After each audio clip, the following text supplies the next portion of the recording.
நமக்கு நாட்டுக்கோழி அப்படின்னாலே முதல்ல தோன்றது அந்த சாறு மாதிரி வச்சு குடிக்கணும். அதுலயும் நெஞ்சு சளி வந்துட்டா சாறு மாதிரி வச்சு குடிங்க, எல்லாமே சரியாயிரும், வெடுக்குன்னு இருக்கும் அப்படிம்பாங்க.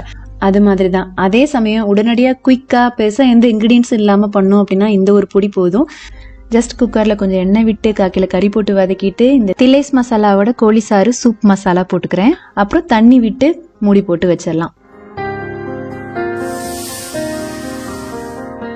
அவ்வளவுதான். ஒரு 10-15 நிமிஷம் வேக விட்டு எடுத்தோம் அப்படின்னாலே சூப்பரா காரசாரமான நாட்டுக்கோழி சூப்பு ரெடி. அதாவது நாட்டுக்கோழி சாறு தாங்க. அவ்வளோ ருசி.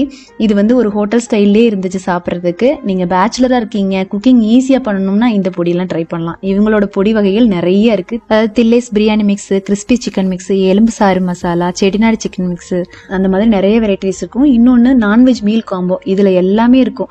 இந்த ஒரு டப்பா இருந்தா போதும், நம்ம சூப்பரா எல்லா வெரைட்டிஸும் ரெடி பண்ணிடலாம். இப்போ கெஸ்ட் வராங்க அப்படின்னாலோ இல்ல விருந்து வைக்கணும் அப்படின்னு நினைச்சா இந்த ஒரு பேக் இருந்தா போதும், சூப்பரா வெரைட்டியா எல்லாமே ட்ரை பண்ணிடலாம். நாட்டுக்கோழி சூப் நல்லா சுருக்குன்னு காரசாரமா குடிச்சதுக்கு அப்புறமா ஒரு வறுவல் பண்ணிடலாம் அப்படின்ட்டு அவங்களோட செட்டிநாடு சிக்கன் மிக்ஸ் போட்டு ஒரு வறுவலும் பண்ணியாச்சு. இதுவும் சீக்கிரமே ரெடி பண்ணியாச்சுங்க. சாதத்தோட வச்சு சாப்பிட்றதுக்கு அவ்வளோ அருமையா இருந்துச்சு. கண்டிப்பா நீங்களும் ட்ரை பண்ணி பாருங்க.